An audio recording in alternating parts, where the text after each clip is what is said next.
Hello, everybody, and welcome to Heartlight Vedic Astrology. Today, I was going to talk about the energy of the new moon or Amavasya that's happening December 1st, 2024, in a few days. And this is from a Vedic astrology or Jyotish perspective, so ancient Indian astrology that's more than 5,000 years old. And it seemed like, it might sound kind of funny, but it seemed like the theme for this moment in time is the not so ugly duckling. All right, so let's take a look. Note beforehand, the information presented here is for educational purposes only. It cannot be considered medical, financial, professional, or life advice of any kind. If you are in need, please contact an appropriate professional for support.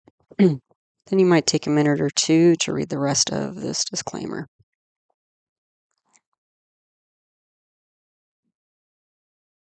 Okay, so if you're new to Vedic astrology, also known as Jyotish, or my videos, all of my teaching videos on the subject are my consult playlist. They can be found there. And wherever you see double asterisk in one of my talks, that means there's a teaching video on that subject if you'd like to learn more. My channel is all about playlists. I organize all my videos into different playlists so that different subject areas are easy to find all the related videos. So, like, I have a planets grahas playlist, houses bhavas playlist, yoga's planetary combinations playlist, and there are others, so you can check that out. Also, if you'd like to learn astrology by looking at famous birth charts, I have a list of all the famous birth charts I've analyzed on the channel.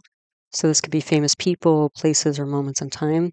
And that list is in the Birth Chart Archive List 2024 video. So you can check out the list of the video birth charts and famous birth charts and the videos you can find them in. Especially if you're new, other videos to watch with this one, in addition to this one, to get more out of this talk, because it's an interpretation talk, so I incorporate a lot of different concepts, are North, South, and East Indian style charts. I do cover Western style charts in that video as well. Introduction to navigating a birth chart. The Lugna, also known as the Ascendant Rising Sign First House. Introduction to constellations or rashis, constellation or rashi categories. Planetary aspects, natural benefic and malefic planets or grahas. Big bala or directional strength. Chidra grahas or planets of vulnerability. Planetary exaltation, debilitation, or uccha nicca. Nicca bhanga or breaking debilitation. Karako bhavanasha or planet breaking house. Grahas are planets in their own sign or star. Planet retrogression or vakri. Nakshatras or lunar mansions. Parivartana yoga, exchange of houses. Budhaditya yoga, the intelligence combination. Solar yogas, Veshi, Vashi, Ubhachari, and lunar yogas, Sunafa, Anafa, Dwaradara, and Kimadruma.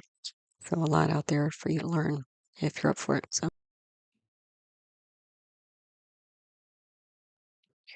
Okay, so let's take a look at the chart for this moment in time of the new moon or Amavasya that's happening December 1st. This chart is set for December 1st, 2024 at 1:21 a.m. Eastern Standard Time. That's the time zone that I live in. Just to give a bit of context first before we dive deep into the chart house by house. So the day lord at this time is Saturn, and the Hara lord is Venus. Okay. So already from that, we're getting some energy that we can interpret. So you can see that Saturn is in its own sign in the sixth house here. Okay, so bottom left corner, you can see Saturn there. Saturn is in its own sign of Aquarius, and Saturn happens to be in a nakshatra or lunar mansion called Shatabisha. So there are 27 lunar mansions. Every night the moon passes through another one. So at the end of 27 nights, you get about a lunar month. Okay, and each of these lunar mansions has a different energy associated with it. So Saturn is in Shatabisha. Shatabisha is translated as 100 healers. And so there can be, depending on, what planet or, position, what we're positioning in Shatabisha, it can be something like something that's hard to heal or diagnose or treat, that sort of thing. Yeah, and so Saturn, being the planet that represents obstacles, delays, and chronic disease,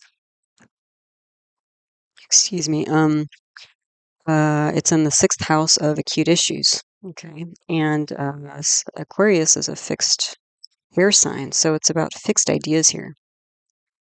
Okay, so Saturn being so strong in the sixth house This could mean that, there's quite a bit of acute kind of energy around, well, any sort of thing, but especially with Saturn being here, it would be like potentially like skepticism, anxiety, doubt, question, that sort of thing. Also, the sixth house represents the mid-gut or mid-GI, so there could be issues there.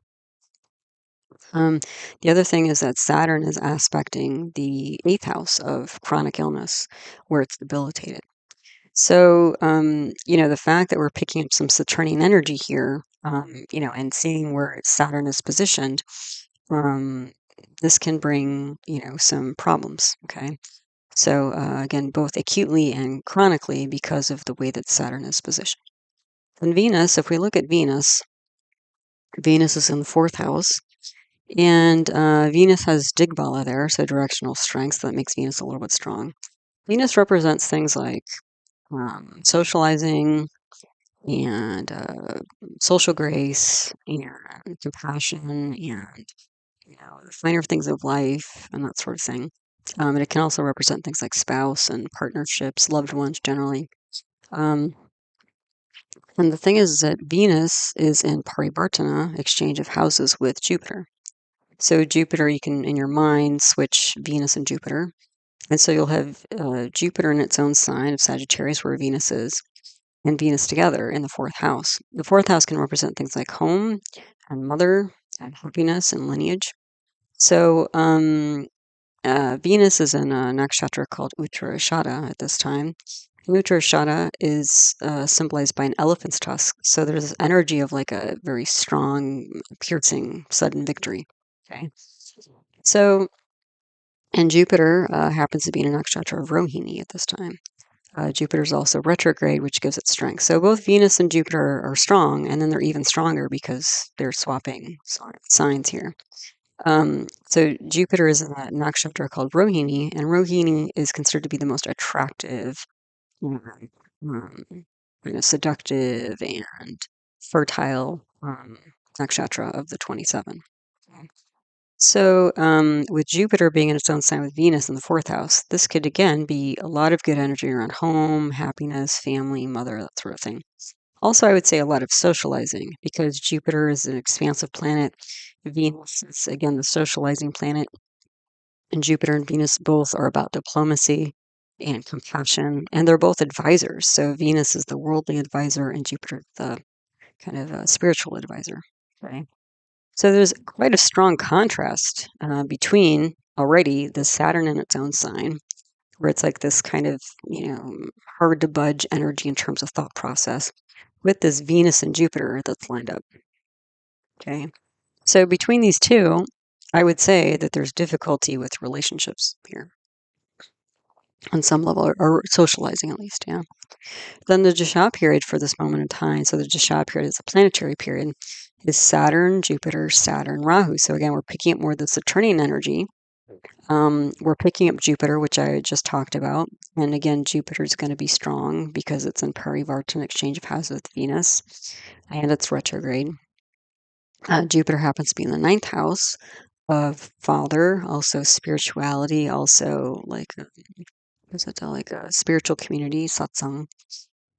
And since Jupiter is a planet that represents spirituality and guru, literally a teacher, somebody who brings light to darkness, and Jupiter is in the ninth house of spirituality, and also, besides father, the ninth house represents guru and government. We're picking up energy here, like spiritual energy here. The other thing that we're picking up is Rahu.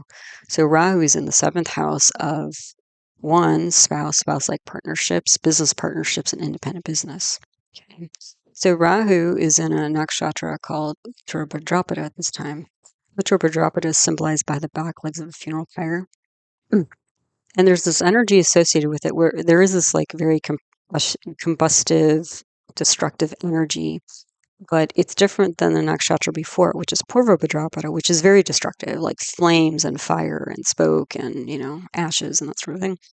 Rahu, on the other hand, has this added additional element of being, let's say, like kind of like taking a step back, being a bit objective, um, having a conscious release, like, allowing, the tower to fall, that sort of thing. Okay. So, Rahu also as a planet is the north node of the moon, and it has this very kind of hidden, unexpected energy with it. Now, it's a little bit funny with Rahu because Rahu is generally an ambitious planet, but it seems like the ambition here is to let go of like chaos, like release chaos. So it's almost like a ambition to release rather than ambition to like drive forward and obtain. Okay. The other thing is the Rahu is in the sign of Pisces. Pisces is a dual water sign. So there's like potentially mixed emotions here. And there can be like kind of different emotions driving this action of release, conscious release. Okay. So I would say with the Saturn, Jupiter, Saturn, Rahu combination of the Cha period, again, we're seeing difficulties, but now we're like looking to find balance within difficult circumstances and relationships. Then this Dasha period is switching to Saturn, Jupiter, Mercury on January 2nd, 2025. So then we're going to be picking up Mercury energy. Okay. Now, Mercury on its own as a planet represents things like communications and decisions and rational, logical, analytical thought. Also education and writing, all sorts of things. If you want to learn more about Mercury, I have a whole video on that. But we're going to be picking up more Mercury energy come January 2nd with this chart. And Mercury happens to be the Lugnatia of the chart, so the ruling planet of the chart. Okay, now why is that? Well, what we're dealing with here, if you're not familiar, is a North Indian style chart. And to get to the ascendant rising sign first house, you go to that top diamond in the middle. And in the bottom corner, there's a little 6. That little 6 represents the sixth zodiac sign of the zodiac, sixth zodiac sign, which is Virgo or Kaliman in Sanskrit. So Virgo is a dual earth sign. It's also ruled by Mercury. So a dual earth sign is going to be, again, this kind of opposing nature, a contrary nature, but more in the practical material matters, whereas like Pisces, the opposite sign, there is a dual water sign, so it's going to be mixed emotions. Okay, so the Lugnatia, the ruling planet for the chart, has actually gone to the third house here. The third house is a Kamasthana, or house of enjoyment. So what's kind of interesting here, I guess we're sort of getting to the Lugna. I didn't think we were going to go there, but that's where we seem to be heading based on the energy of the chart, is that what's interesting about the Lugna here is that, again, we've got this Virgo, Kanya, Lugna, ascendant. It's a dual earth sign. And in the Lugna, we have Ketu there. Ketu is the south node of the moon. Somewhat similar to Rahu, there's also this kind of hidden, unexpected quality to it. The Ketu, whereas Rahu is more of like a drive and ambition, Ketu is more of like a release. So actually, both planets are, both Ketu and Rahu are currently, because of the nature of the planet or because of the nakshatra they're in, are both about releasing things right now. Okay. And what was I going to say? The other thing is that Ketu and the Lugna itself are both in the nakshatra of Uttara Phalguni, which is symbolized by a hammock.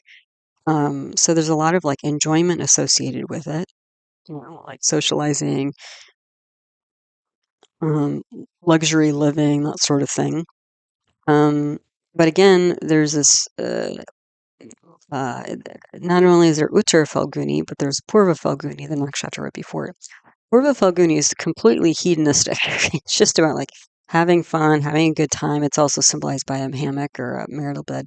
But Uttara Phalguni has this additional element of enjoyment with pleasure, or not, sorry, enjoyment with purpose.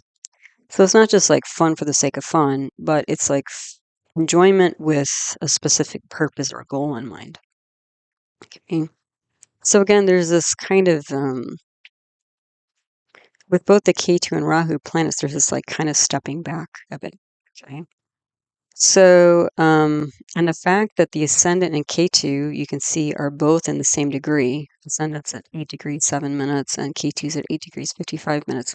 That means that the ascendant and Ketu are so close together that when we get into the sub-zodiacs or the Amsha charts, divisional charts, which picks up more kind of nuanced energy from the main chart here, you're going to see Ketu in the Lagna running through most of the Amshas.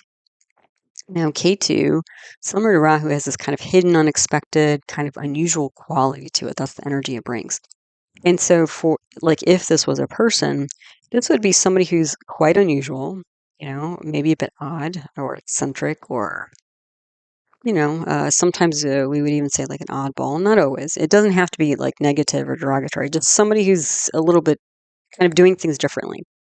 The thing is, because the Ketu and the ascendant are in the same degree, and that Ketu is going to run through the Lagna of all the Amshas, that means that this kind of unusual quality is going to run through deep in this person in all aspects of their life.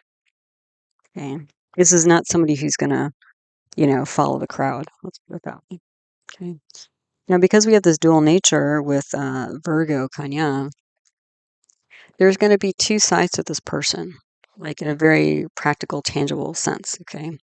Now, in what capacity? From what I'm seeing here, it has a lot to do with relationships and the way that they socialize. Okay. Now, the Lagnesha, Mercury, again, has gone to the third house, Kamasthana, house of enjoyment. And you can see there's a lot of arrows pointing to this house. Okay. Sun and moon are there. That's where the new moon is happening in Scorpio. Mercury's there. There's a line under it. So Mercury's retrograde. Okay. Sun and moon are in a nakshatra called Anuradha, which is symbolized by a victory gate. And so there's victory here, but it's victory through building bridges. So again, a lot of socializing. Sun and moon also represent mother and father. Okay. And Mercury's there. Mercury's in a nakshatra called Jesta. Jesta is symbolized by a talisman. So there's a lot of protective energy. It can be physical protection or spiritual protection. The other thing is that it can represent like somebody who's like an elder. Okay, so because of Lagnesha, Mercury is in Jesta, you might find that this person is themselves an elder of the community or even like an elder brother or sister if there are a lot of brothers and sisters. And the thing is, because there are already 3 planets in the third house of siblings, I'm already seeing that there's probably quite a few siblings here. And besides Sun, Moon, and Mercury being in the third house, Moon and Mars are also in parivartana, exchange of houses, so you can see, kind of visualize Mars being there in its own sign of Scorpio. The other thing is Jupiter is aspecting the third house from the ninth, and through parivartana, Venus is aspecting the third house from the ninth, and also Saturn is aspecting the third house from the sixth. Okay, so basically every planet except Rahu and Ketu are influencing the third house of siblings and possibly neighbors. The third house also represents neighbors. The third house also represents the arts, classical arts. And we do have Venus and Moon, the 2 aesthetic planets in that house. So this could be, again, somebody who's very interested in arts, that sort of thing. But what's interesting also is that Mercury and Moon, the 2 planets representing the mind, Moon, the intuitive mind, and Mercury, the rational mind, are both combust. They're so close to the sun you can't see them at this time. And so this is somebody who might be in the fray of things again, enjoying like maybe this could be like a party, this could be like a family affair potentially, because again, Sun and Moon represents a father and mother. Mercury represents friends. Mars represents siblings, especially younger siblings. Jupiter represents children, but also older siblings, and Venus represents spouse, and Saturn represents like elders as well. This could potentially be like a party going on if we're looking at this chart as just a transit moment. But if we're looking at it as if it was somebody's chart, there's a lot of action going on here in the third house. Could also potentially be something like computers and physics. The third house can represent those things as well. But again, because there's so many planets aspecting the third house, and you have both Mars and Jupiter representing older and younger and older siblings, I would see this, being like a lot of siblings potentially. Okay, potentially, friends as well. But with Sun, but again, you can't see Moon, you can't see Mercury. So this is somebody who doesn't really reveal, I think, their deeper thoughts. There's a lot going on underneath the surface, but again, they don't display them or share them so much. And especially with K2 in the Lugna as well. The K2 is going to be a bit of a separatist energy. And also, there's hidden quality. So in two ways, this is somebody who is quite hidden or somebody that, would be hard to get to know, frankly. The other thing is that, with all these planets aspecting the third house, so Sun you can see, Mars, Jupiter, Venus, Saturn, but Moon and Mercury not. Again, the Lugnatia is getting kind of buried here in the middle of all this activity. And again, all these other planets represent, family members and things like that. So within a family, I could see that if this is a person that we were looking at, is that they would get potentially lost in the shuffle. The other thing is that, like, its third house here is going to be quite strong because Mars is aspecting its own sign. And Sun is there. So Sun and Mars are the two leadership planets or Pitta planets. So there's going to be a lot of action here, a lot of extrovertedness here. And this is in contrast to the main native here. Because with K2 there, they're going to be hidden, a bit separatist. Mercury on its own is a bit, the separatist planet. And then it's also combust, so you can't see it.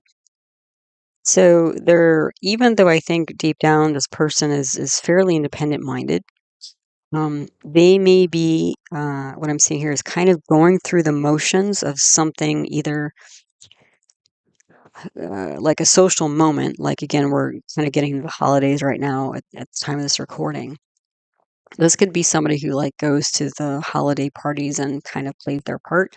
It is more going through the motions. I'm not sure how much they're actually that involved or how much they're really enjoying it. The other thing is that, if we're looking at this chart in terms of the planets here, like I've already mentioned the third house, so we have a lot of strong planets. Mars is in its own sign. Sun is there. Venus and Jupiter, again, they're both strong aspecting here. And Venus and Jupiter are going to be very social planets. So siblings here potentially are quite social. Okay. And then we have this Venus Jupiter parivartana in the fourth house. So mother is going to be quite social. And then this Venus Jupiter combination with, again, Sun, Moon, and Mercury aspecting. So not 7 planets, influencing the third house, but 6 planets influencing the ninth house of father. Mother, father, and siblings, for the most part, are quite social, quite extroverted, quite diplomatic, have a lot of social grace, in direct contrast to this person, the native. Okay. And not that they're a bad person. I mean, we do have this Jupiter aspecting the Lugna, and Jupiter is a, compassionate planet and a fair and just planet. But again, that's why this person, and that's why the theme of this moment is like kind of the not so ugly duckling. Because I think that with a chart like this, somebody might feel like the ugly duckling in their family because they're the only one who doesn't have like this, Venus Jupiter combination of being super social. And then like the third and the ninth house also have the two fire planets. So very active, extroverted, that sort of thing. This person might feel like the odd man out. Okay, so we're just looking at contrast here within the family. Okay. So anyway, I started getting into the chart. I will get back to it, but let me just finish up the context here before I get too lost in the chart itself. So the Lugna nakshatra, as I mentioned, Uttara Phalguni. So again, enjoyment with a purpose, though. The moon nakshatra, as I mentioned, is Anuradha. So this is about building bridges, victory through building bridges, rather than victory at all costs. The context here, as I mentioned, K2 is in the same degree as the Lugna. So again, this is going to be a deeply unusual person or kind of independent, quirky, eccentric. Depends on what, word you want to use to what degree, but they're going to be an unusual person. And again, there are two parivartanas here, Venus and Jupiter, and then Moon and Mars. So between those four planets are going to be all over the chart. Venus, Moon, and Mars are all passion planets. So this is going to be somebody who's quite passionate, even though they might present as somebody who's quite separate. Okay. It's just that I think that this person might be a bit more separate in terms of not being as social as like their other family members or the other people around them. Okay. And then let's see, what else do we have? Venus and Moon, those are the two arts planets and two feeling planets. And Jupiter and Mars together, that's enthusiasm. So there is a lot going on for this person, but again, this is not somebody who's going to express it. It's not going to be on the surface level of this person. Okay. And then again, I think there's going to be two modes to this person. And you can't necessarily see that difference or that shift because Mercury, the Lugnatia, is combust. You can't see Mercury. Yeah. So you can't always see internally this person shifting. But they're quite a pragmatic person because it's an earth sign. It's a dual earth sign. So I think the socializing that this person does, they do it with a particular purpose in mind. And as we'll go through the subcharts and stuff like that, I think it's to essentially appease family members. But on their own, I'm not sure that they would do much socializing. But that's what they do. Okay. And again, this might, resonate with quite a few people who, again, going through the holidays, and some people really enjoy the holidays, and it's like the best time of year for them. And other people, they're not that into it, and they sort of like go through the motions. And again, I think that would be this type of person. Okay. So what else is going on? So just in the social context in the United States, we do have Thanksgiving going on around this time, a few days before. So that day in the United States, it's a day to celebrate prosperity and gratitude. From the earliest days of the United States becoming an independent country, and I think it was 100 people who came over and started development in Massachusetts, and by the end of the first year, only 50 of the 100 or something had survived.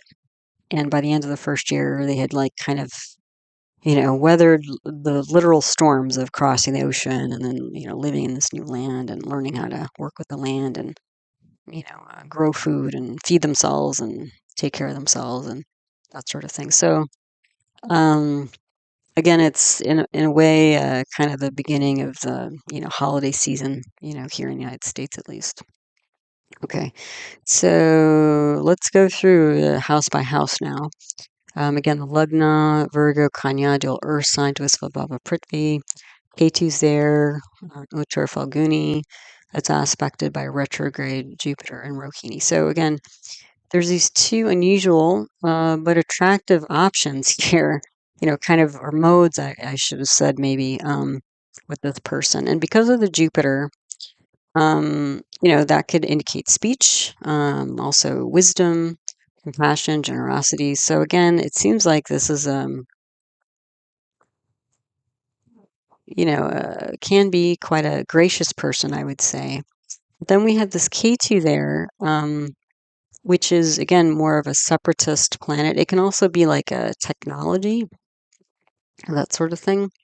So I was getting from this that again, this might be a gracious person, but again, they're how would I say, like more of a like a techie type person, I would say.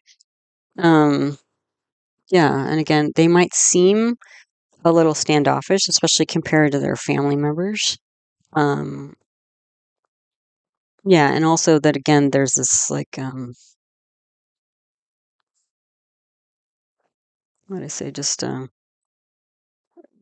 of a lack of external expression of the deeper kind of feelings and things that they have going on inside. Okay. And also, I don't gather that this person is particularly people oriented. Not that they don't like people and they don't care about people. I think that they do. It's just that, um, probably not the social butterfly, okay, that the other family members seem to be. Um, Also, Jupiter can bring wisdom here. This could also be a bit of like, teaching, that sort of thing. The other thing is that, K2 and Jupiter are both spiritual planets. K2 can be like a spirituality through, again, like almost like a retreat, like standing away from society to get more clear on divine or source energy, that sort of thing. So that may be part of why this person is also a bit separatist. Yeah.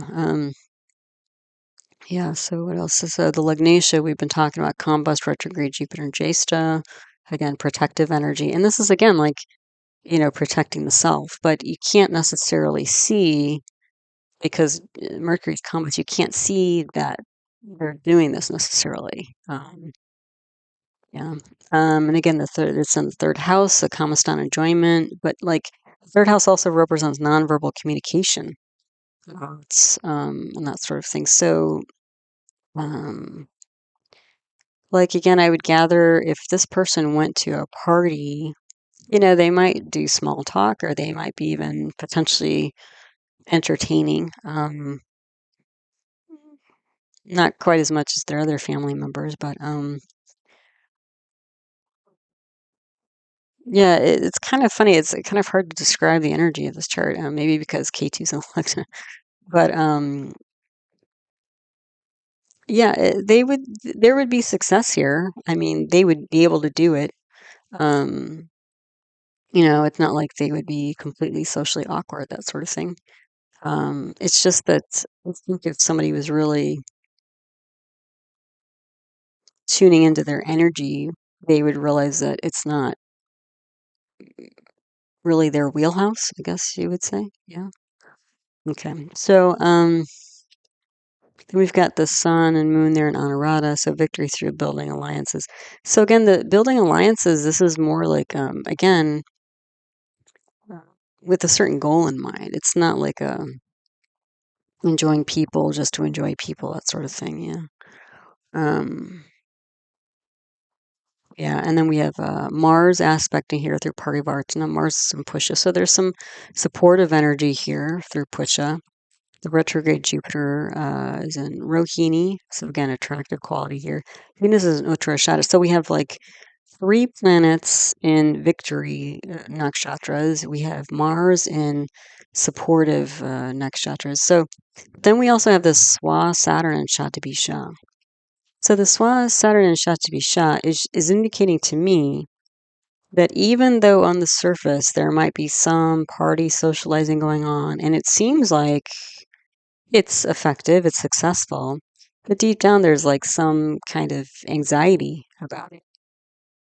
So again, that's why I keep getting like this. I don't know that if this person was on their own, that they would be socializing. They probably would just, like spend time by themselves or something, or on the computer or playing video games or I don't know, researching something because this person is really into learning, so anyway, yeah, but there's some supportive construction, organization, leadership going on here.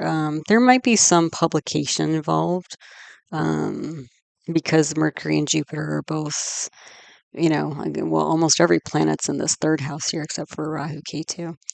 Um, so yeah, but again, it's a bit.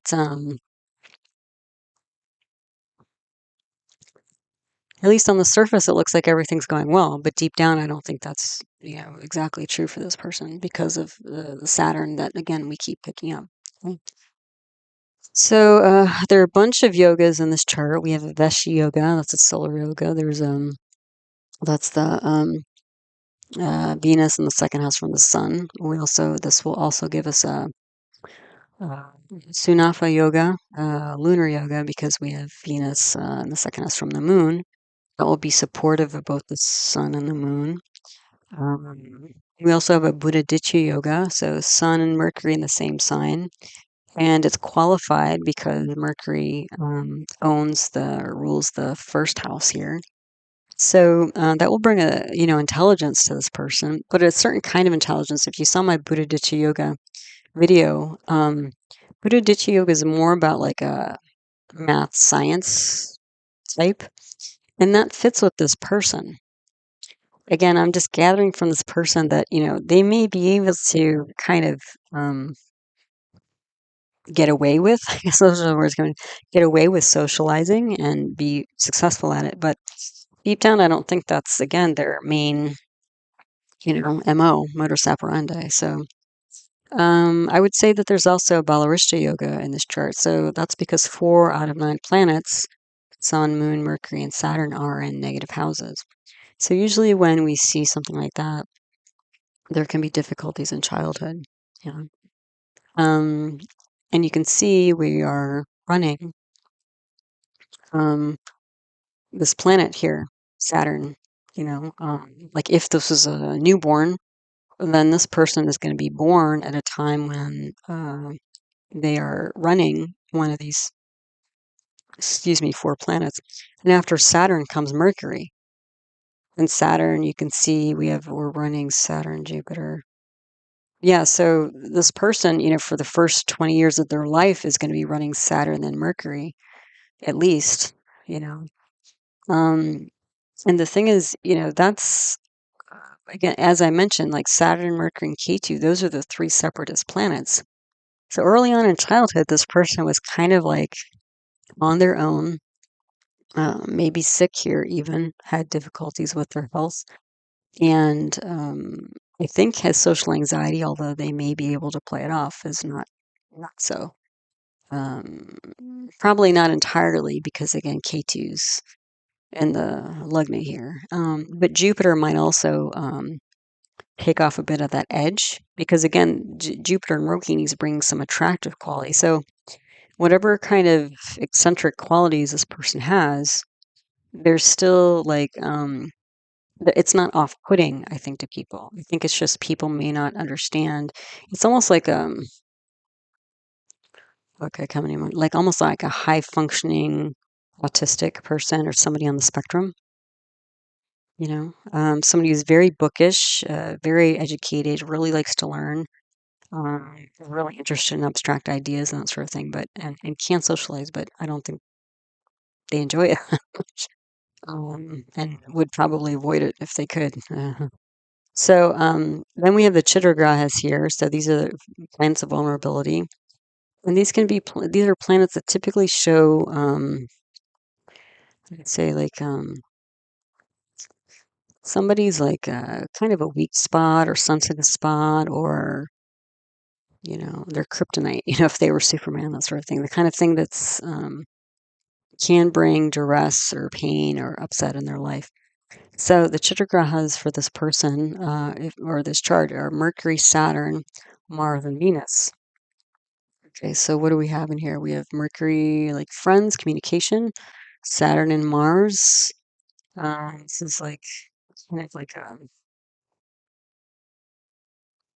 strength and endurance, and then Venus is again socializing here. So it's kind of like this in relationships. So again, communicating is a problem. Venus can be a problem, and then Saturn. Again, this person is running Saturn, then Mercury, is Chitragraha. So again, that's going to bring in early years difficulty and pain. Okay, and because Saturn is aspecting the 8th house of chronic disease, but also deep psychology, and Saturn is debilitated in Aries in the 8th house. This is somebody who's going to have how would I say, like psychology, like emotional issues here. The other thing is Mercury and Saturn. Mercury represents the peripheral nervous system, and Saturn represents the neuromuscular system. So this could be somebody who actually had some physical delays growing up, besides probably emotional, delays or obstacles and that sort of thing. Okay. So yeah, but again, it could almost be like a Stephen Hawking's kind of situation where he was this genius who had a debilitating neuromuscular disease, and he wrote books and was a professor in this course sort of thing. So it's almost like this person, again, their general makeup is that they would prefer to focus on like learning and you know less relationship type stuff, generally speaking, although they may be able to get away with it. Okay, so then we have the yogi, which represents a planet of wealth. We have Mars here, and Mars is in the 11th house of income. It's also aspecting the second house of assets, so it looks like there's money coming in there. The Aviyogi is Ketu, so that's in the Lagna here. So there may be cycles of wealth and dearth for this person. Then the duplicate yogi is Venus, okay? And Venus is the lord of the second house. So because we have the yogi and duplicate yogi that associate with the second house, this person, I believe, would, build up assets over time. There might be some kind of cyclic nature to income, because Mars is, even though it's a yogi, it's debilitated in the 11th house of income. Okay. And overall, I would say that this is actually like a Mars-dominated chart, because especially when you get Mars back in the third house through parivartana, Sun, Moon, Mercury are all going to be sandwiched in this very Martian energy house. And Mars will be aspecting Venus through parivartana, and Jupiter through parivartana, and Saturn. So the only planets that Mars does not influence are, again, Ketu and Rahu here. Okay. So Mars, it's going to be a very, again, like a rebellious person, fighter energy, pioneer energy. So again, just a bit doing their own thing, even though it seems like on some level there's some compliance here, with what other people are interested in, or what other people want or see as important. But again, overall, I see this person as somebody who does not may be felt but not really seen, like isn't really, I don't think, in the limelight. Tends to hold back a bit. And that may be out of self-preservation, frankly, and some social anxiety. Um, and also, like, just that's just not what interests this person, is what I'm gathering. They do care about people, but I don't think they want to spend all their time and energy on socializing and stuff like that. The other thing is that this could potentially, if for some reason this person did not survive, because again, there is a Balarishta yoga here, and sometimes a Balarishta yoga can indicate, I say, like somebody who doesn't live very long, maybe does not survive childhood, or sometimes may only make like early 20s or something like that. This could represent somebody. I could see this being somebody who has passed on potentially. So this could be like when I'm talking about this idea of being felt but not seen, because again, the Lignation Mercury's combust. This could also be like a lot of times, or at least here in the States during Thanksgiving, Christmas, and kind of big holidays and stuff.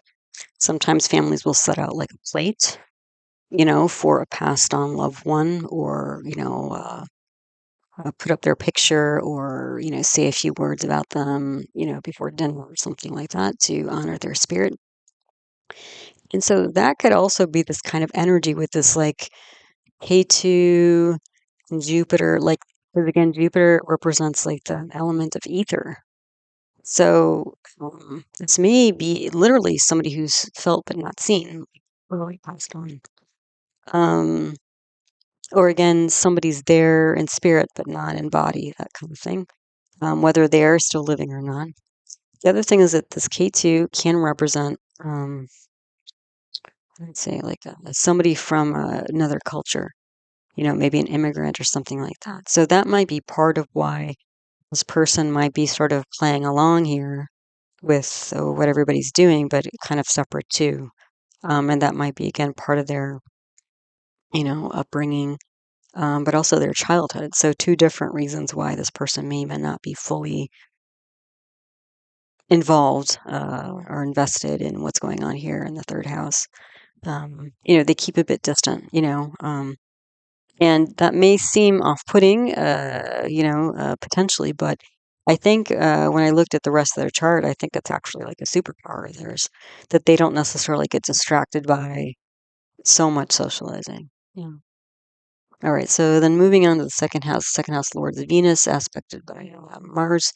So I would say a supportive family, an inner circle, uh, might be a little bit erratic with speech. But again, I would see that there's assets and money here.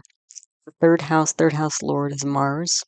It's aspecting its own sign, plus Sun, new moon, combos retrograde Mercury, Venus, retrograde Jupiter, Swasa. So again, 7 out of 9 planets influencing the third house. So this would be, I think, pretty successful siblings for the most part, energetic and outgoing siblings. This could also be the third house also represents arm and shoulder, so I would think that this could indicate pain or surgery, um, and potentially hearing problems as well. Also the arts, but again, many siblings because so many planets are involved here. I wouldn't necessarily say 7 siblings just because there's 7 planets, because Mercury and Moon are weak. So those two may not, but it looks like there's probably several, would be my guess. But again, lost in the shuffle because again, Mercury, like of these 7 planets, Mercury and Moon are the ones that are ones you can't see because they're combust. The third house also represents courage. It also represents cognitive function. So I think with, again, 7 planets here in the third house, that means 6 planets are influencing Mercury, the Lugnatia. This could be like, again, feelings of overwhelm and feeling like somebody's being pulled in a bunch of different directions. Because again,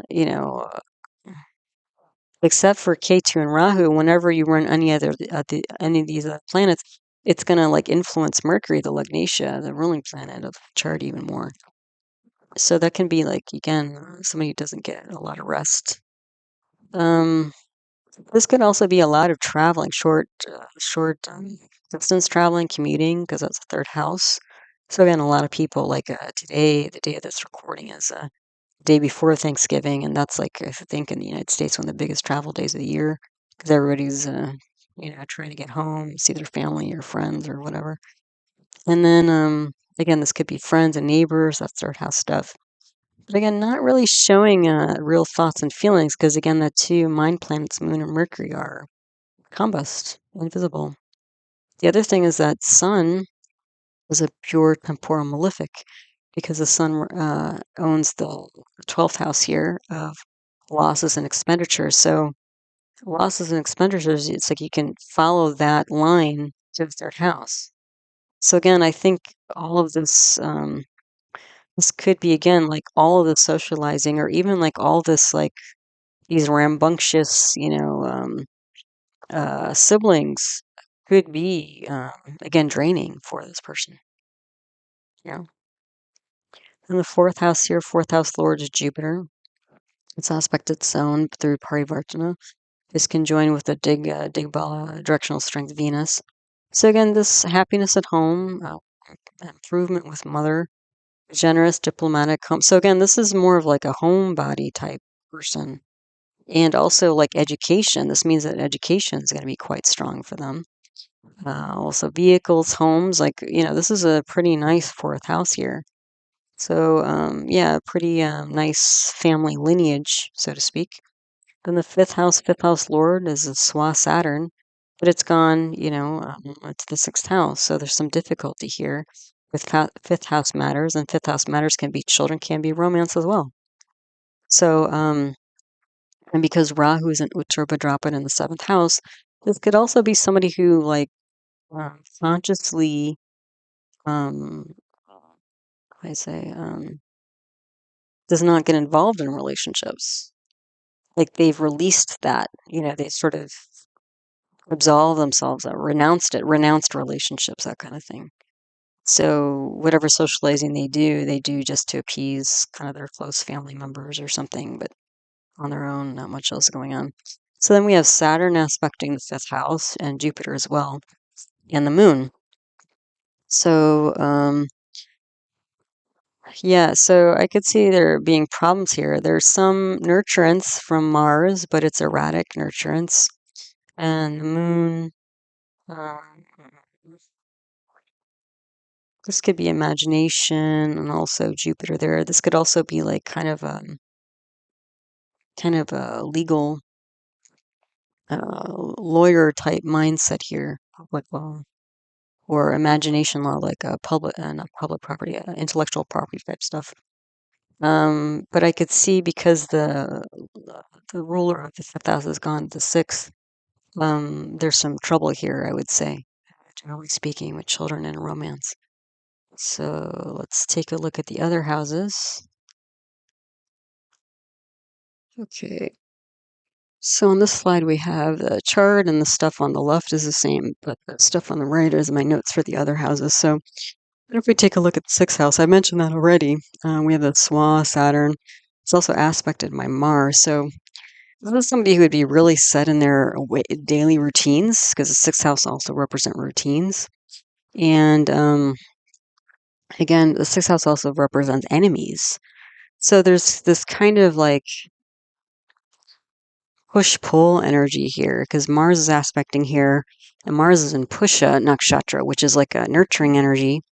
But Saturn is in a nakshatra of Shatabhisha, so difficult to ameliorate type energy. So, and Mars is debilitated, so Saturn is the stronger of the two. So I think that, there can be, again, digestive issues because that's 6th house stuff, but also like, again, somebody who's very set in their routines, in their ways of doing things. And also, again, I think some relationships for this person are quite difficult. Maybe because, again, they are so kind of independent minded or a bit quirky or whatever. Not everybody's going to get them or appreciate them, that sort of thing. But I would say that there's also like probably daily, there's some athleticism going on here, some kind of athletic thing, because when you get Mars and Saturn together, Mars is like the initiator planet and Saturn's the kind of endurance planet. So when you get Mars and Saturn together, you can get kind of an athlete. But yeah, this also would indicate that there's always kind of some amount of trouble going on for this person. Okay. Then the seventh house lord is Jupiter, which is, nice. There's some attractive energy here in the 7th house representing spouse-like partner, independent business. And that may be something that this person is involved with, actually, is independent business. Because with the lord of the 7th house going to the 9th, there could be somebody who's involved with some sort of independent business that's like a subcontractor for the government, because the 9th house represents government. So especially if this person is like a lawyer, they could be like, and it doesn't have to be exactly like a fully independent business. I've mentioned like I've seen another chart, and it happened to also be a Virgo Lugna chart, rising chart, where person was a lawyer. And I remember when Jupiter went through their 7th house, I was thinking that they might decide to, because they were working with a firm with a lot of lawyers, and I thought they might decide at that point to go off on their own. But what happened instead was that they became partner, which basically means that they had a percentage of the business. So they weren't entirely independent, but there was some ownership, that sort of thing. So that could be part of this person's, again, if this is a person chart going on here. Let's see. But again, conscious release of partners. Their independent business might revolve around technology. So this might be like a tech finance, almost like this could be like a Bitcoin type person. Um, or financing technologies, or how to like spin technologies off for different companies, or like I know people who they've worked in like universities and stuff like that, and the universities had office where all these like professors are working on all these different high level intellectual projects. They're like, okay, like this professor just came up with this great idea, like how can we essentially turn into a business, monetize it, that kind of thing. So that might be a thing here. But so there is ambition, and it's like this kind of, again, of a mixed bag because we're in a dual sign here. So there's ambition, but a detachment. So, which, might be like a really great way to be when you're in like that kind of, intellectual property world, of technology and stuff. This could also be like recycling of technology and, again, the government outsourcing, like I mentioned. The eighth house, I did mention a bit already. The eighth house lord is a debilitated Mars, and it's aspected by a debilitated Saturn. So there's quite a bit, I would say, of chaos here. I mean, luckily, with Jupiter parivartaning into the fourth house, there's going to be an aspect from a Swa Saturn or Swa Jupiter. So that'll bring some positivity and optimism and that sort of grace and that sort of thing. But if the debilitated Mars and the debilitated Saturn were the only things influencing the eighth house, that would be quite problematic. So I don't think it's an easy ride, in the deep psychology of the person, but luckily the Jupiter, I think, helped smooth that over a bit. But that it could also mean that a person toggles between optimism and pessimism, and that could be part of this duality of the Virgo that's going on here that you can't see, is that you may not know, like, which, are they in a positive mood this day or negative mood this day, or, you may not know how this person is going to show up, but you can't like see it. It's not like there's a green light on their forehead and then a red light on their forehead and one day or the other, that kind of thing. So then the ninth house, this ninth house lord is the Venus, which is going to aspect its own through parivartana. You've got Jupiter and then aspected by Sun, Moon, Mercury, Mars again. So the father is also quite energetic and charismatic leader, like siblings. I mean, the third house, ninth house reflection is quite strong. Also a counselor of sorts, outgoing like siblings. And with the ninth house being so strong, this could be somebody who's involved with a government position or government outsourcing, higher education. Like the fourth house is so strong of, secondary education, and then like ninth house is so strong of doctorate education. I would be very surprised if this person wasn't like a highly educated person. And I think the only thing potentially holding this person back is this Saturn. Um, I think that intellectual capacity is there, and even if they don't do a formal education, which is hard to imagine with this kind of chart, um, there's somebody who's very, basically self-taught, kind of so very intelligent, but this Saturn is potentially holding them back because of this like anxiety that seems to be present here in this person. Then the 10th house lord is Mercury. It's aspected by Venus, Jupiter, Mars. So again, hospitality, advice, legal ideas, in the day-to-day work, potentially. The 11th house lord is a Swan, new moon.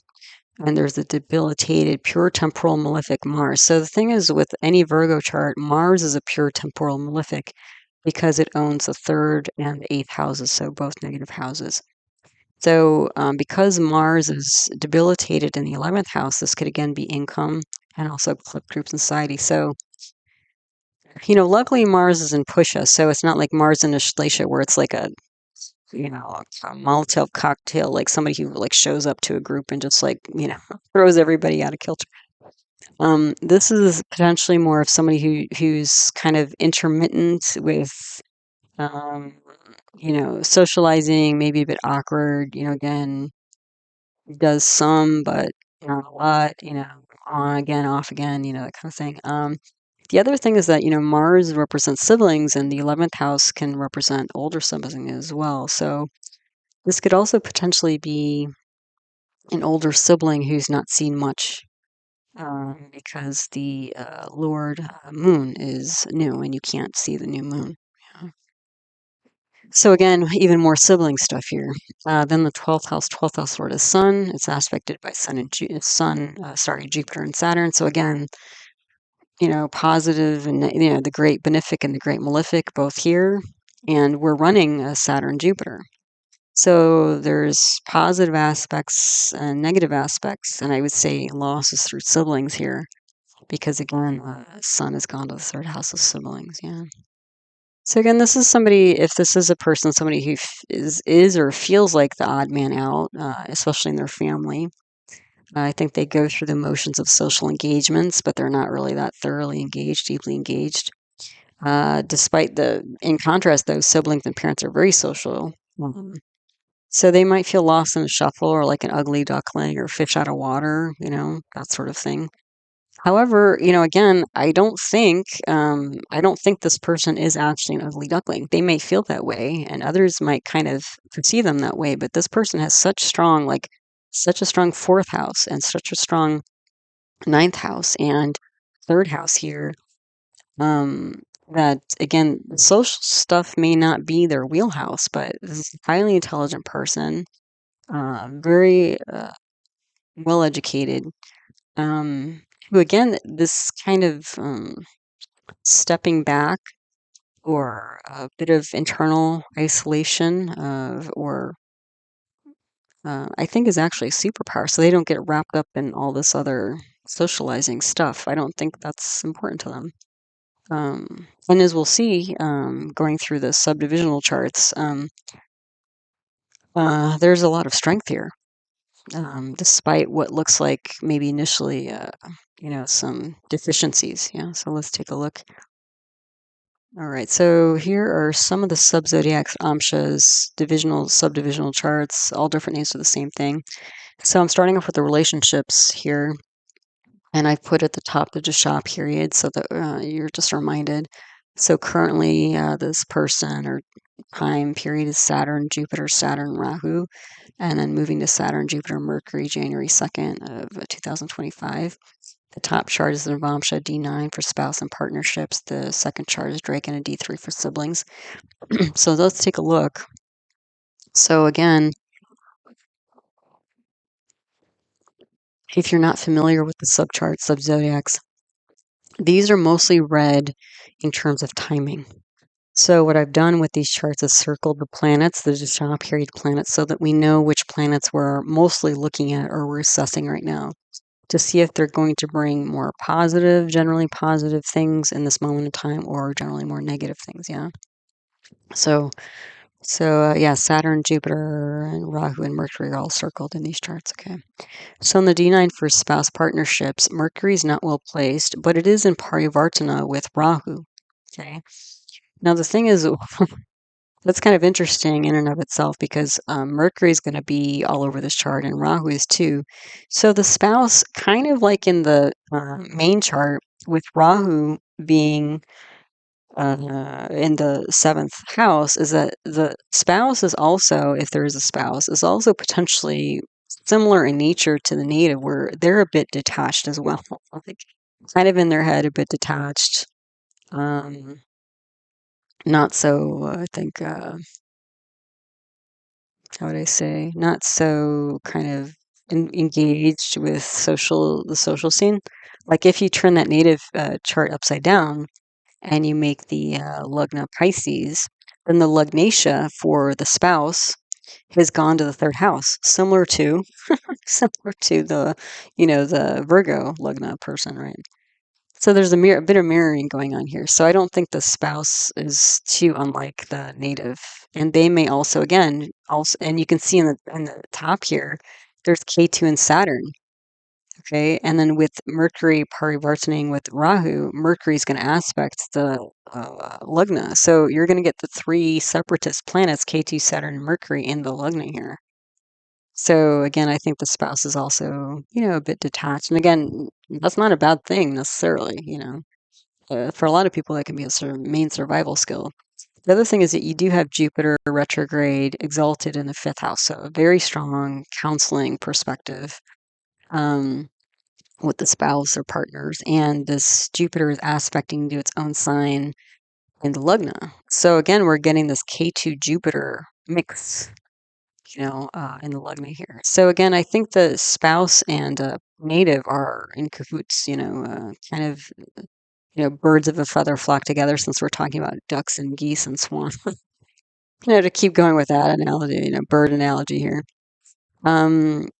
Yeah, so and Mercury and Jupiter in the Lugna, that's also going to be highly educated. Also very thoughtful person. Mercury and Jupiter are kind of the two idea planets, and this could be like a writer. Right. Mhm. Yeah, both the native and the spouse could be native. That's where that arts stuff could be coming into play here. Then the second chart is a Drake and a D3 sibling. So we have a Virgotama Lugna, the same rising sign, and the sibling chart is a native chart. So that means that this is an important chart. And as you can see, we're seeing K2 in the Lugna for all these charts, most of these charts that I'm going to show you next, because again, there's going to be an unusual quality running through because K2 is right in the same degree as the Lugna. So all the grahas are well placed here. So that sounds really good. The thing, though, is that there are issues here. We have Mars in the third house and Jupiter in the fifth house. That makes both Mars and Jupiter karako, bhava, nashaya planets. So this means with Mars in the third house, there's going to be issues with siblings, and Jupiter in the fifth house is going to mean there's problems with children. So yeah, then on top of that, K2 and Jupiter and the Lugna again. So that's a very similar type of energy to the native, which I wouldn't have suspected because of all those like 7 planets in the third house. And you have Sun and Moon aspecting the Lugna as well. So there's 4 planets in the Lugna, through aspect or whatever. So there's a leadership energy here. The other thing is that Saturn is aspecting Venus and Moon, like 3 and 10 houses away. So Saturn is going to suppress emotions for siblings here. And the other thing is Saturn is aspecting Sun and Moon. And Saturn, let's see, was it Moon is a soul enemy of Saturn, and Saturn is a soul enemy of Sun. So there's 2 soul enemy relationships in the 7th house here. So what I was getting from this is that actually the sibling, even though there might be discrepancies, like the native might feel like the ugly duckling, I don't think the siblings are actually that different. They might present differently. They might express differently. They might seem like they're extroverted and super social. Deep down, I don't think that's true. I think it's just that they have the skill of sort of playing that part down better, or they're okay with playing that part better than the native here. So I don't think the siblings chart, subchart, is as good and happy at relationships as they initially portray themselves to be in the native chart. Yeah, so that was a little bit of surprise, but we'll keep going here. Then the next slide we have relationships, the Saptamsha D7 for children, the Dwadashamsha D12 for parents and grandparents. So, well, this children chart isn't too surprising. We see this big Jupiter in the Lugna here. So the Jupiter is the Jivakarka, the living symbol for children, and it's in the Lugna for the Amsha of children. So that in and of itself will tell us that there's trouble with children. Okay. Now, of the 4 planets that we're looking at from the Dasha period, Saturn, Rahu, and Mercury are not well placed. And you can see in this chart, there is 5 planets in negative signs. It's a bala yoga. So 3 times over with Jupiter, with in this particular period, overall with children, there's going to be trouble with children, which is what we were seeing with the native chart, because the ruling planet of the 5th house, Saturn, has gone to the 6th house of Aquarius. So yeah, long-term issues with children. And then what did I have here? Okay, so Saturn again is aspecting Sun and Moon. So we also notice this, like Saturn keeps aspecting Sun and Moon, like in a lot of these amshas. So we're going to get this like double soul enemy thing going on here. And this double soul enemy energy is going to be in the 5th house of intellect. So, again, the children themselves are going to be contentious, which I wasn't too surprised, because that Mars aspecting is debilitated, you know, um, And Mars is going to be exalted in the 5th house. So that's going to be a very strong Mars. And Mars is like the fighting planet, one of the fighting planets, the big fighting planet, rebellious planets as well. So yeah, it looks like, there's issues here with children. Same as the native chart. Then the Dwadashamsa D12, this is parents and grandparents. Jupiter's not well placed. Saturn is with Swan, Mercury in the 10th house. So again, this is a very logical, rational activities, and you see Ketu and Rahu are in the Lagna and 7th house, similar to the native. And you can see the two emotional planets, Venus and Moon, are again in negative houses, and the three out of four benefics are in negative houses. 5 out of 9 planets are in negative houses. In the Kendras here, you have Ketu, Rahu, Saturn, Mercury. Again, these are all separatist planets here.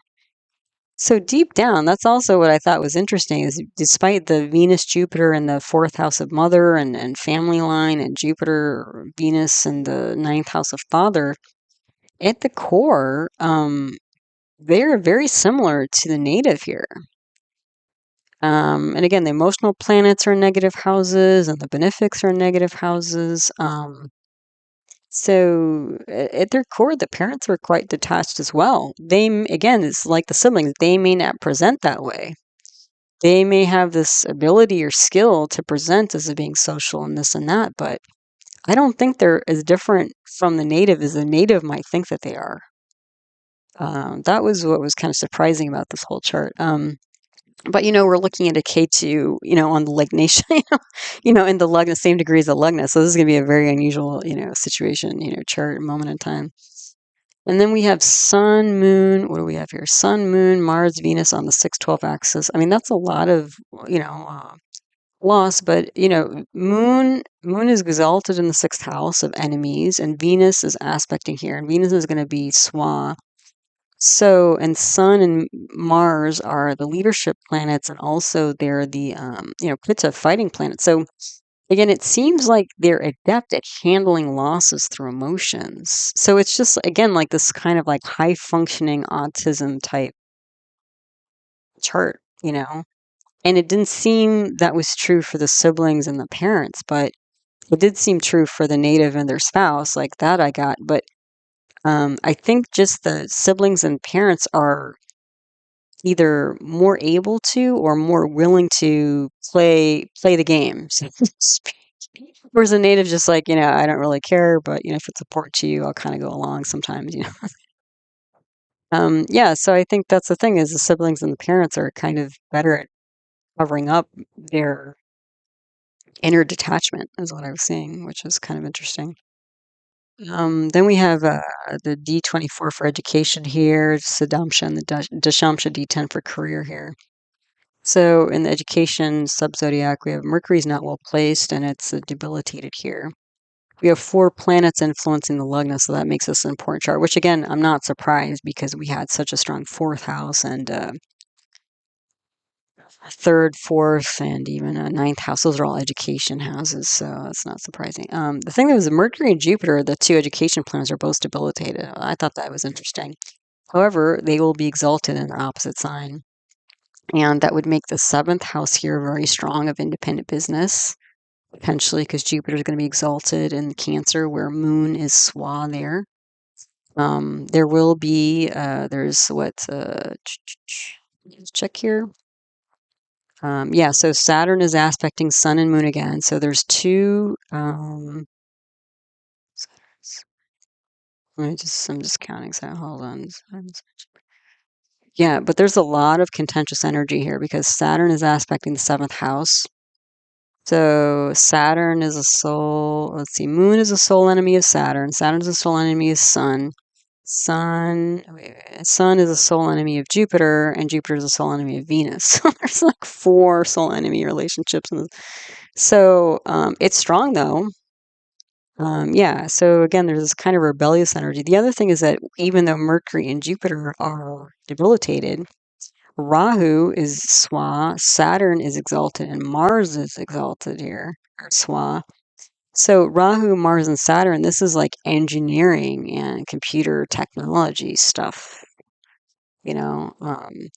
So I don't think it's like the learning for learning's sake here, but it's like this person just has a very strong natural ability for things like engineering and also imagination, I would say, because moon is imagination. So like almost like a Elon Musk type esque person. Um, Although I don't know if he's the one who's actually coming up with the ideas. I think maybe he's just the manager of the people with the ideas. But what do they call them? I think they like even Walt Disney used to call his folks back in the day like Imagineers because it wasn't just like the technology part. Like they had to have an imagination to like create the characters and all the cartoons and stuff like that for all the Disney characters or whatever. So yeah, so that's like amazingly strong is like Mars, Saturn, and Rahu, and Moon as well. But then there's some contentious energy. But the only planet that's a little out of sorts is Mercury. But the other thing is that when Mercury's swa in the ninth house, this could also again indicate business, business minded as well. Which again I wasn't. I was getting from the main chart. Then Dashamsha D10 for career. All the grahas are well placed. This is not surprising. Um, Sun and Jupiter. There's a parivartana between Sun and Jupiter. So again, leadership, finance, investing, because they're going to be in the second house here, which are those sorts of things. So like this could be like a investing in technology type person. Which again, if they're whether they're involved on the finance, they could be involved in the finance and the legal side of that kind of stuff. Potentially. Like Mars is exalted in the seventh house with Rahu. Again, that's going to be technology, independent business. Mercury is debilitated in the ninth house, but it's Nietzsche Banga because Venus is, aspecting here. Um, so it's going to break that debilitation, which will bring Mercury up. I mean, it won't bring it fully up, but so again, design of ideas kind of stuff. Leadership and design of ideas is what I'm seeing here with career. On this slide, we have a wealth chart. So the first chart here is the Rudamsha D11 for income, and the second is Chaturtamsha D4 for assets.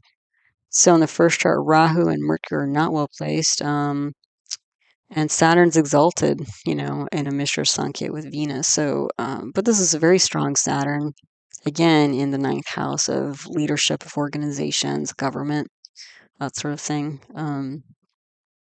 And we're running Saturn right now and Jupiter. So even though Rahu and Mercury are not, super strong right now, they're like a sub period. So the fact that Saturn and Jupiter, the two main, the Mahadasha, the main dasha, main planetary period, and the main bhukti are both strong is going to make income strong. What we saw in the beginning, in the main chart is that Mars was debilitated in the 11th house. So again, there's going to be some churning cyclical energy, I would say inconsistent energy with income. But overall, like over time, is going to develop assets because Mars was the yogi, and then Mars is aspect in the second house, and the lord of the second house is Venus. So even though the income might kind of cycle up and down, overall there's going to be gains here. So yeah, overall the Saturn Jupiter period is going to be good for income for this person. Chatratamsha D4 assets. So this is also interesting. K2's in the Lugna again, so there's some separatist energy. Jupiter's not well placed, but is aspected by the Spaza of Saturn. There's also going to be a Mishra Sankhya here with Mars, so there's going to be some change going on because Jupiter's in the third house. K2 in the Lugna again, that could be something unusual assets or technology assets or something like that. Rahu, Saturn, Mercury in the seventh house and ninth house. So again, independent business, government, higher education, intellectual property. Like again, I was getting here with this person, like if they have assets, it's more like liquid assets where it's like, it's in cash or it's like in Bitcoin or something like that. Like not like tangible assets, like furniture. I mean, they might like have a car and a house and all that kind of stuff, but I don't think that's their main asset function. Like it's again, it's an unusual type of assets or technology or something like that. Intellectual property. K2 and Rahu, let's see. Oh, K2 Rahu and a debilitated Venus in the Kendras and Lignation, the third house. So again, Venus is debilitated. That's kind of Venus is like the finer things of life. So it is exalted in the fourth house of vehicles and property. So there's probably some of that. But again, I wasn't getting that this person's like trying to stack goodies. I think they're trying to stack cash and Bitcoin or that kind of stuff, but not necessarily like tangible goods. Saturn's exalted in the 11th house. Yeah, where Saturn's aspecting. So again, this 11th house of income is strong. But again, I was getting like this person's like looking at cash coming in, but not like spending it on stuff. Like I think they're stockpiling. So that's their asset is like a big, account, bank account, is what I was getting. Then here we have the health amsha. So at the top, Tajik Shashta Shamsha, D6 for acute issues, the Tajik Ashtamamsha D8 for chronic issues in the middle, and the Bhamsha D27 for strength and resilience at the bottom. So this is where I was saying that this person is really quite strong. You can see in the D6, all the grahas are well placed. In the D8, all the grahas are well placed. And the D27, only Rahu is not well placed. So, and Rahu's a very small period we're blowing past pretty quickly here. So there's just like a momentary blip. And you can see in the Bhamsha D27 that Rahu is the only planet that's in a negative house. So overall, this person is quite strong and resilient. And again, I think that maybe this like distancing thing that they do is actually like kind of a superpower. Like they just don't get caught up in, the usual nonsense people get caught up in, when they're socializing too much and they care too much about what other people think or they're doing or whatever else. I mean, this person is just clear, they don't waste their time and energy on that kind of stuff. So anyway, um, and again, some people don't, that's their main thing in life, and that's great, but that's not what this person's about. Um, and not that, again, they're completely asocial, as we'll see. So, yeah, so okay, the D6 at the top here, all grahas are well placed. Saturn is aspecting Sun and Moon in the third house. So again, we have a two soul enemies in the third house of siblings again. So there are acute issues with siblings, which we saw in the main chart. Then the Tajik Ashtamamsha D8 for chronic issues. All grahas well placed, but there's 7 grahas in the lugna. I mean, through various, aspects and all this kind of stuff. So again, I was getting that, this person, even though they're strong and they're dealing with it, this person's probably feeling overwhelmed because there's just so many, things pulling at them. So again, if they are, somebody like a high functioning autistic type person or whatever, usually people on the spectrum have a very sensitive nervous system, and that's why they like a lot of routine and, they like to eat like foods that don't have any color. They call it the beige diet, like foods that don't have a lot of color because even colors are stimulating to them. People are like really, really autistic, like they can, they like to do things like watch videos of bowling, like where they just, the ball just like slowly goes down the alley and like knocks the pins over, and you do the same thing over and over again with not a lot of noise. A lot, like that's a therapeutic activity that some, autistic people use or whatever, to calm their sensitive nervous system. So, I think since we're looking at the D8 here, I think that again, a lot of this, again, I think for this person, they see a lot of the socializing as a lot of fluff and stuff that just is overstimulating to them, and they don't really get that much out of it. Some people really do, and that's great. This person. So the other thing is that, you can see this Mercury retrograde in its own sign in the ninth house.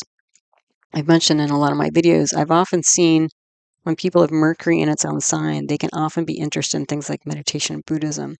And since we're talking about the ninth house of spirituality, and we have Jupiter there as well, um, this could be somebody who's looking to meditation or spirituality at this moment to, again, bring themselves a little bit of distance from all this like hectic outer activity that they can get lost in.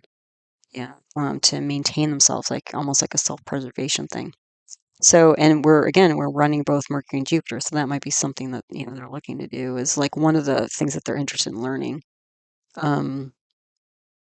Which I think they have a natural capacity anyway, based on, again, their chart and then the Dasha period that they ran with like Saturn and Mercury. So running, and then after Mercury is like Ketu. It's like, so it's like, the first half of their life they were running, all these, um, separatist planets. So that's just, like what we say, with reading charts, it's like, what is it? Kala, chitra, patra. So it's like time, place, and person. So it's not just like, because, you could have a great chart, but if you're in a country where they're like war, then, you won't experience the fullness of your chart potentially because of the karmic energy going on in the country that you live in, that sort of thing. So, but based on like the planets that this person ran, I mean, it's like first half of their life potentially, again, if they made it, is going to be a very kind of separate isolationist type energy. Yeah, they steeped in and kind of got used to. And so all this other, socializing stuff is just can be overwhelming noise to them, not particularly enjoyable. But again, I think they try at least to, be involved and go along a little bit and appease their family or whatever, because that's what their family is all about. Although the family is kind of the same, which again, a lot of that stuff, like there's a genetic pattern and stuff like that. So anyway, then let's see. So, and then we have this again, Saturn, Sun, Moon combination in the 7th house here. So again, two soul enemies, relationships, and partners. So again, there is some drag here on relationships. But overall, this is again, you wouldn't see this as a deficiency in this person because again, these are all well placed planets. Um, the thing, it is kind of interesting. And then even Venus is, exalted here in the 6th house, and that's the only planet that's, in a negative house, and that's strong. And so when you have a strong planet like that in the 6th house, usually what it means is like in the beginning, things might be a little bit shaky, but then over time, things will get better. So if this person started off in Saturn and then they got through that and then they went to the Mercury period, then the Ketu period, then the Venus period. So if this person lives long enough and they get to the Venus period, they might see a bit more like of a blooming, like they might be a late bloomer type of person, if they get to the Saturn, because those are like Saturn's very long, Mercury's very long, Ketu's short, but then Venus is long. So this person may not kind of come into their own kind of social grace or social period until later in life, like second half of life, if they make it that long. And then the Bombshed D27, again, Rahu's the only one that's not well placed, and it's a short, Uttara in this Dasha period lineup here. Let's see, Jupiter, but look at this, Jupiter, Venus, Mars, and Saturn all swan. This is a strong person, man. Like, it's like quite a resilient person. And you can see, like, they start off in Saturn. So even in the beginning, even though the main chart was demonstrating challenge, like, they're okay. But again, you're getting this Saturn Sun combination, which keeps coming up. So this could be, again, and it's an Aquarius, so this could be long-term ideological issues with parents and, leadership. So again, not just parents, that maybe it started off with parents, because this person is independent-minded, but I think, they just kind of want to do their own thing. So any kind of authority figure, parental or otherwise, like a boss, employee boss, type thing, they're just doing their own thing. But this is a very strong chart here. And the other thing is, like K2, I mean, because K2's with this Swan retrograde Jupiter, that's going to bring K2 up. And this Jupiter, Swan retrograde Jupiter is aspecting Rahu. So even though Rahu's in the, let's see, the 8th house here, this Jupiter is going to bring this Rahu up a lot. And the thing is, probably this person wouldn't get to their Rahu Mahadasha anyway, because it's pretty long. I mean, because Rahu, well, it depends on how long they live, but this is going to be late in life, you know. But overall, like again, this is a very strong period here. So despite the, again, initial childhood upbringing and initial difficulties and separatist energies, and even like maybe self identity of being, you know, odd or social, other people seeing them as being odd or eccentric or whatever, um, they have this again. It's like a superpower of just, you know, preserving, maintaining, conserving their energy rather than just spinning it out into all kinds of, you know, unproductive or um, let's say just overwhelming. I would say social engagements and stuff like that. Yeah, yeah. So just a very focused, you know, individual. And then this, I was curious about this to see what would come up, and I guess this wasn't too surprising in terms of spirituality and worship, because again, this person, in some ways, they seemed interested in spirituality, but again, more of an intellectual level, like the potential interest in meditation, Buddhism, you know, that kind of thing. But so here we have the Panchamsha D5 for innate spirituality at the top, and the Vimshamsha D20 for formal worship at the bottom. In the top, all grahas are well placed, so you know, that's nice. But we do have Saturn in K2 in the Lagna. So again, there's some kind of unusual pattern here, and also again quite detached. Rahu is with the Swa, Jupiter and Venus in the seventh house. So when we're running Rahu and Jupiter, so again, there's an ambition here with Jupiter and Venus. So again, what I was thinking or feeling with this is that, you know, this person is going to intuit their way through relations in life. So like again, they're quite intelligent. They may not be like a social butterfly, but I think they have enough ability to um, you know, do relationships. Um, it might be goal oriented for them. You know, again, there's a purpose to it. It's not just like fun. You know, it's not like just fun and easy for them, I don't think. But they'll find their way through this. The other thing is that with Rahu and Jupiter and Venus here, you know, in the uh, seventh house, and Venus is the lord of the fifth of, you know, again, children. I think focus here for their innate spirituality is to focus again on their immediate family. So that might be why they're kind of going along with, you know, some of these social activities and stuff. I don't think it's like for them necessarily, but I think that they're doing it for, again, especially their spouse and kids if those are involved. The other thing is you have Mars in the third house, karako, bhava, nashaya again, and you have Moon and Sun in the 12th house of losses and expenditures. Luckily, Moon is exalted, so there's some protection here, but the planet Mars representing siblings, the planets Moon and Sun representing mother and father, are all in negative houses. Like, um, yeah, I don't think, how do I say, like, again, I think the focus is that if this person had their own family, um, you know, later on they would focus on that, and that would be, you know, supporting their family, own family would be their spiritual thing that they do. Yeah. Then the Vimshamsha D20 for formal worship. Well, Jupiter and Saturn are not well placed. Um, so I don't, and we're running Saturn Jupiter right now. So I don't think this is a particularly good time for formal worship, although Jupiter is Swa and it's with an exalted Venus. But you can, but again, here we go. So we have Rahu and Ketu in the Lagna. So again, there's some unusual thing going on here. And the dispositor for both of them is a Saturn that's gone to the 12th house of losses.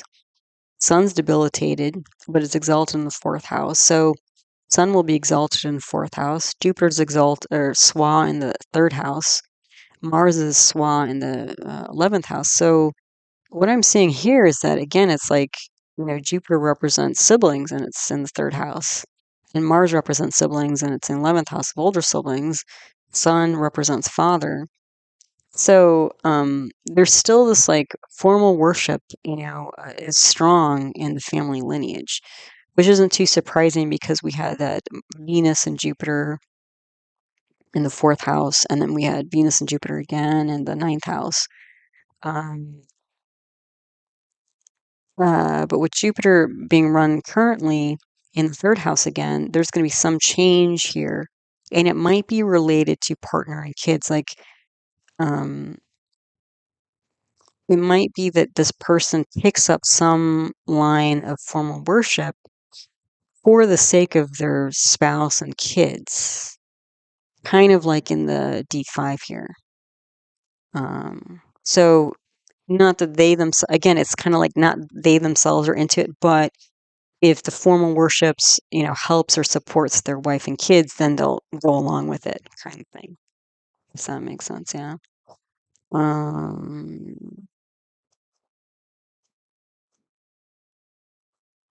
yeah, and then the other thing is Saturn is aspecting its own sign of Aquarius, in the second house. So the family it's a fairly formal, traditional family, conservative family.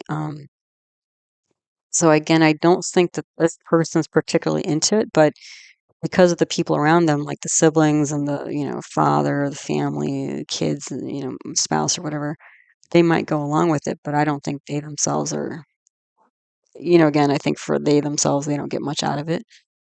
They're just supporting the people that they care about. So, which goes back to the D5. Hmm. So there you go. Okie doke. So, thanks again for stopping by listening to one of my talks. Again, all my teaching videos on the subject are my concepts playlist. They can be found there.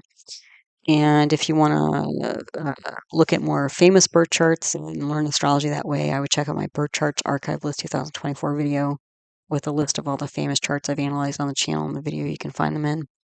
I do offer individual birth chart readings. If that's interesting to you, you can email heartlightastro@yahoo.com. I offer those live on Zoom, on Skype, as a recorded video, and then gift certificates are available too if you'd like to give somebody a birth chart reading.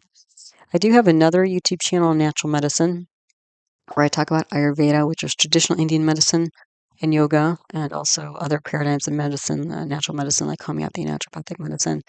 And the name of that channel is Nature Source Care, so that's out there too, if that's interesting to you. So thanks again. Again, we're talking. Hopefully, a lot of us are thinking about things we're grateful for on Thanksgiving Day, and Jyotish is certainly one of those things I'm very grateful for. I still don't exactly know how or why it came into my life, but it's been a really amazing and interesting and fantastic, and I would even say magical. I don't use that word very much, but I would say kind of a magical kind of thing that popped up in my life unexpectedly. And so, yeah, I'm grateful in any way that I can support the Jyotir Vidya and any of you who are interested, uh, in Jyotish, through the channel. So, thank you for all of your support through this video and all the others, and all the ways that you support my work through watching videos and commenting and subscribing and liking and sending in donations and all of this. Again, when I first started the channel, it was kind of just so that I wouldn't lose Jyotish, frankly. And from the comments, it seems like a lot of you get a lot out of these videos that I do. So thanks for sharing that with me. It keeps me going here. Yeah, so as always, I hope you found this talk helpful, useful, and interesting to you as you learn to navigate the energy cycles of your own life. All right, so yeah, hope you have a lot to be grateful for yourselves. All right, take good care, and until the next one, namaste.